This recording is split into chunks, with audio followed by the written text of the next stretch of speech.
Hi hello నమస్తే welcome back to your channel. నేను మీ MC. Present మనం శ్రీ చైతన్య కాలేజీలో ఉన్నమాట. ఇక్కడ మనం అంటే విద్యార్థులు ఎలా ఉన్నారంటే సార్ మీద కంప్లైంట్ జరుగుతుంది. సార్లు అంటే మనకి ఎక్కువగా మనం దేవుడితో సమానం, అమ్మా నాన్న కంటే ఎక్కువ సమానంతో చూస్తున్నాం. కానీ ఇక్కడ సార్లు ఆడపిల్లగాలను చాలా అభ్యస్ అంటే చాలా ఇబ్బంది పెడుతున్నారు, వల్గర్గా మాట్లాడడం జరుగుతుంది అనమాట. మనతోని ఒక పవన్ అన్న. నమస్తే అన్న. నమస్తే అన్న. ఏమన్నారు అన్న, అసలు ఏం జరిగిందంటే ఆడపిల్లలకి చాలా ఇబ్బంది పెడుతున్నారు, వల్గర్గా మాట్లాడడం జరుగుతున్నారు. మరి మీరు తెలుసుకున్న విధానం ఏంటి అసలు ఇక్కడ? అసలు మాకు గత 3 రోజుల నుంచి కూడా ఒక కంప్లైంట్ రైజ్ అయింది. ఇన్స్టాగ్రామ్ లో మా పేజ్కి మెసేజ్ చేశారు. విద్యార్థులు ఎవరైతే ఉన్నారో వాళ్ళు మెసేజ్ చేసి అన్న మాకు కొంచెం సమస్య ఉంది, పర్సనల్గా మాట్లాడాలని చెప్పి వాళ్ళు రిక్వెస్ట్ చేయడం జరిగింది. సరే అమ్మ కాల్ చేయండి, ఏ టైం అయినా సరే నేను రెస్పాండ్ అవుతామని చెప్పిన. అయితే రెస్పాండ్ అవుతాం అన్నప్పుడు పిల్లలు ఫోన్ చేసి ఒకటే ఏడుస్తున్నారు. 3 విద్యార్థులు కూడా ఎందుకు ఏడుస్తున్నారు, ఏమైందని చెప్పి అడిగితే ఒక కెమిస్ట్రీ లెక్చరర్ ఇందులో పనిచేసే ఉపాధ్యాయుడు ఎవరైతే ఉన్నారో సిగ్గు లజ్జ లేకుండా వాళ్ళని లైంగికంగా వేధింపులకు గురి చేస్తూ అక్కడిక్కడ ముట్టుకుంటూ వాళ్ళని అట్లనే మానసికంగా కూడా వేధింపులు చూస్తూ వాళ్ళు కనుక చెప్పినట్టు వినకపోతే మన దీన్ని ఏమంటారు, మీకు ప్రాక్టికల్స్లో మార్కులు తక్కువ చేస్తాం, రేపు పొద్దున ఇంకో రకంగా వేధిస్తాం, మీరు ఎట్టి పరిస్థితుల్లో రావాలి, మూడికి ఎందుకు కూర్చుంటున్నావు, ఏంటే గీంటే అని చెప్పి చెప్పలేని భాషతో వాళ్ళని వేధింపులు గురి చేసి సరే దీని మీద మాట్లాడదామని చెప్పి రేపు పొద్దున 10ంటికి క్యాంపస్ రావడం జరిగింది. వాళ్ళ తల్లిదండ్రులు తీసుకొని వచ్చినాం. తల్లిదండ్రుల్ని ఫస్ట్ పంపించి మీరు అడగండి సార్, మీరు తల్లిదండ్రులు కదా, మీరు అడగండి అసలు ఏం చెప్తారా అని. సిగ్గు లజ్జ లేని చైతన్య కాలేజ్ ఈరోజు ఏం చేసింది, తల్లిదండ్రుల్ని పిల్లల్ని కింద నుంచోబెట్టి దాని మీద మాకు కొంచెం కోపం ఎక్కువైంది. ఇమీడియట్గా పోలీసు వాళ్ళకు కూడా మేమే పిలిపించి వాళ్ళని కూడా పిలిపించి లోపల కూర్చోబెట్టి విద్యార్థులు అందరూ మేము అనుకున్నది 3 విద్యార్థులకే ఈ అన్యాయం జరిగింది అనుకున్నాం. కానీ పైకి పోయి క్యాంపస్లో మాట్లాడితే దగ్గర 100 నుంచి 150 మంది విద్యార్థులకి ఇదే సమస్యతో అవస్థ పడుతున్నారు. ఇంత జరుగుతున్నా కూడా ఒక మేనేజ్మెంట్ ఎందుకు పట్టించుకోవట్లేదు మరి ఈ క్వశ్చన్స్? ఇప్పుడు మీరు ఇంకోటి గమనిస్తే ఒక వారం ముందు కూడా హైదరాబాద్ కాలేజీలో ఏదైతే సూసైడ్ జరిగిందో ఆ ఆత్మహత్యకు సంబంధించి అకాడమిక్ డీన్ కానీ ఏజీఎం కానీ ప్రిన్సిపల్ కానీ ఎవరు లేరు అని చెప్పి క్యాబ్ బుక్ చేసుకొని పారిపోయే పరిస్థితి ఆ రోజు ఉంది. మరి ఈరోజు ఒక లెక్చరర్ని కాపాడుకోవడానికి ఒక సైకోని ఒక లైంగిక ఒక ఇచ్చేవాడు ని కాపాడడానికి నేడు ఈరోజు ప్రిన్సిపల్ కానీ వైస్ ప్రిన్సిపల్ కానీ డీన్ కానీ ఏజీఎం కానీ అకాడమిక్ డీన్ కానీ వీళ్ళందరూ ఈరోజు క్యాంపస్లో ఉన్నారు. దేనికి ఉన్నారు మీరు అందరూ అంటే ఆ లెక్చరర్ అట్లాంటి వాడు కాదు అని చెప్పి కప్పిపుచ్చే ప్రయత్నం చేయడం వాళ్ళు చూసాం. ఆడపిల్లలు నిజం అంటే వాళ్ళు కావాలని చెప్తున్నారు, ఇవన్నీ క్రియేట్ చేసుకుంటారు అంటారా? క్రియేట్ చేశారు 3 అని చెప్పి వీళ్ళు ఫస్ట్ కళ్ళబొల్లి మాటలు చెప్పి నమ్మించే ప్రయత్నం చేశారు. ఇమీడియట్గా పైన క్యాంపస్కి వెళ్ళాం, ప్రతి సెక్షన్లో ఉన్న అమ్మాయిలతో మాట్లాడాం, వాళ్ళందరినీ కింద తీసుకొచ్చాం. అదే డీన్ ముందు అదే వైస్ ప్రిన్సిపల్ ముందు ఎవరైతే ఎస్ఐ గారు ఉన్నారో ఎస్ఐ గారికి కూడా వాళ్ళందరితో కూడా మేము వాయిస్తో ఏదైతే ఉందో కంప్లైంట్ ఇప్పించి రాతపూర్వకంగా ఇచ్చారు, నోటిపూర్వకంగా కూడా చెప్పారు. ఎన్ని మంది ఆడపిల్లలు ఇబ్బంది పెట్టారని తెలుస్తుంది ప్రజెంట్? ఇప్పుడు మన కిందకు వచ్చి చెప్పిన వాళ్ళు అయితే 30 నుంచి 35 మంది లైవ్లో వచ్చి చెప్పారు.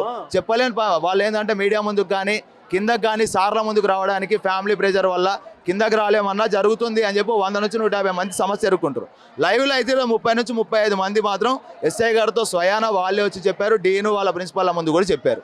అయితే ఇంత జరుగుతున్నా కూడా యాజమాన్యం కానీ ఏజీఎం కానీ సిగ్గు లేకుండా వాళ్ళని వెనకేసుకు రావడం కాదు. ఒక చదువు చెప్పే గురువు ఎవరైతే ఉన్నాడో మనం ఆయనను ఒక తండ్రి కంటే ఎక్కువ స్థానంలో చూస్తాం. ఒక ఉపాధ్యాయుడు అంటే ఒక గర్వం. సర్వేపల్లి రాధాకృష్ణ లాంటి వాళ్ళు పుట్టిన ఈ దేశంలో ఇట్లాంటి రేపిస్టులు కూడా ఈరోజు ఉంటున్నారు ఇదే క్యాంపస్లో.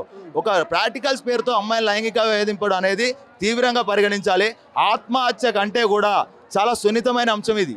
ఒక విద్యార్థి మానానికి ఒక ఆమె ఆత్మగౌరవానికి సంబంధించిన విషయం. క్యాంపస్లోనే విద్యార్థులకు రక్షణ లేకపోతే రేపు పొద్దున సైకో ఇంకా బయట ఎంతమందిని వేధిస్తారనే అనుమానాలు కూడా ఎక్కువ వస్తాయి. మేము ఒకటే డిమాండ్ చేస్తున్నాం చైతన్య కాలేజీని, ఈ క్యాంపస్కి సంబంధించిన ప్రిన్సిపాల్ వైస్ ప్రిన్సిపాల్ అట్లనే ఆ లెక్చరర్ ఎవరైతే ఉన్నారో వాళ్ళ ముగ్గురు మీద కూడా క్రిమినల్ కేసులు బుక్ చేయాలి. వెంటనే చైతన్య కాలేజ్ కాదు, వీళ్ళు ఏ కార్పొరేట్ కాలేజీలో కానీ ఏ కళాశాలలో కూడా పని చేయకుండా వాళ్ళని రస్టికేట్ చేసుకొని డిఐఓ గారు వెంటనే స్పందించి దీని మీద క్యాంపస్ని సీజ్ చేసి ఆ లెక్చరర్ ఎవరైతే ఉన్నారో ఉపాధ్యాయ వృత్తికి అనర్హుడు అని చెప్పి కూడా ఆయన ప్రకటించిన వరకు కూడా మా ఉద్యమం ఆగదని చెప్పి నవతలం ఇచ్చేసి. అయితే ఇప్పుడు ప్రజెంట్ పోలీసులు కూడా వచ్చారు, కంప్లైంట్ చేశారు. పోలీసు వాళ్ళు ఏమంటున్నారు మరి వాళ్ళ పరంగా? పోలీసు వాళ్ళు ఇమీడియట్గా ఎఫ్ఐఆర్ చేస్తామని చెప్పారు. ఎట్లయినా సరే ఆల్రెడీ జీరో ఎఫ్ఐఆర్ మేము ఇప్పుడు నమోదు చేస్తున్నామని చెప్పారు. వెంటనే క్యాంపస్కి వెళ్ళి అతని మీద లుకౌట్ నోటీస్ కూడా జారీ చేస్తున్నాం. అతను ఎట్టి పరిస్థితుల్లో సాయంత్రం వరకు మేము హాజరుపరుస్తాం స్టేషన్లో. ఇక తర్వాత చట్టం తన పని చేసుకుంటూ పోతుంది. కోర్టులో హాజరుపరిచి చట్టం విధమైన చర్యలు తప్పకుండా తీసుకుంటామని చెప్పారు. అతని మీద మాత్రం చట్టపరమైన చిక్కు ఒకవేళ చర్యలు తీసుకోకపోతే దీని మీద హైకోర్టు మీదకైనా సరే మూవ్ అయ్యి ఖచ్చితంగా ఆయన జైలుకు పంపే వరకు కూడా మా ఉద్యమం ఆగదు. అంటే ఆత్మహత్యల కారణాలు ఇవే అనవచ్చా? వాళ్ళ ఒత్తిడి లైంగిక దాడుల వల్ల చాలా మంది ఆత్మహత్యలు చేసుకోవడం జరుగుతుంది మన కాలేజీలో, కార్పొరేట్ కాలేజీల్లో. కారణం అవ్వచ్చా? 100%. మీరు ఇప్పుడు గమనిస్తే మొన్నటిదాకా చైతన్య కాలేజీలో ఏమన్నారు, మన విద్యార్థి వాళ్ళ కుటుంబ సమస్యలు వాళ్ళ ఫ్యామిలీ ప్రాబ్లమ్స్ ఇంకోటి అని చెప్పి నమ్మించే ప్రయత్నం చేశారు. మరి ఈరోజు ఇట్లాంటి లైంగిక వేధింపులు ఈ క్యాంపస్లో జరిగినాయి. ఇట్లా జరుగుతున్న క్యాంపస్లు ఎన్ని, ఇట్లాంటివి చెప్తున్న క్యాంపస్లు ఎన్ని? ఈడ సమస్యలు ఎన్ని ఉన్నాయి. ఇట్లాంటివి ఉపాధ్యాయులు ఎంతమందిని మీరు దాచారు. మీరు కాలేజీలు కాదు నడుపుతున్నది, కేవలం ఏంటంటే విద్యార్థులను చంపే మిషన్లు కానీ మీరు పరిగణించాలి తప్ప చైతన్య నారాయణ కాలేజీలో చేర్పించే ముందు తల్లిదండ్రులు మరొకసారి ఆలోచించుకొని మన విద్యార్థులని కాలేజీకి పంపుతున్నామా కాటికి పంపుతున్నామా అనే విషయాన్ని గుర్తు చేసుకోమని కూడా మేము డిమాండ్ చేస్తాం. నమస్తేనా, నమస్తే అన్న. మీరేమంటారు, పోలీసులు ఏమంటున్నారు మరి ఇక్కడ విద్యార్థులు కానీ? సిగ్గులేని శ్రీ చైతన్య, సిగ్గురాని శ్రీ చైతన్య. ఈ క్యాంపస్ లో ఒకటే పిల్లల్ని చంపిన, హరాస్మెంట్ చేసిన, అమ్మాయిలతో ఆడుకున్న వాళ్ళకి ఒకటే కావాలి, పైసలు కావాలి, ర్యాంకులు కావాలి, అడ్మిషన్స్ కావాలి. అది తప్పించేం లేదు. ఇక్కడ ఉన్న పిల్లలందరినీ అడగండి, ఇష్టం వచ్చినట్టు కొడతారు, తిడతారు, బూతులు తిడతారు. అమ్మాయిలని ఏమంటారు తెలుసా, ముండాలని తిడతారంట. ఇలాంటి వాడతామా? ఇంట్లో పేరెంట్స్ తింటారు, వీళ్ళు తిడతారు.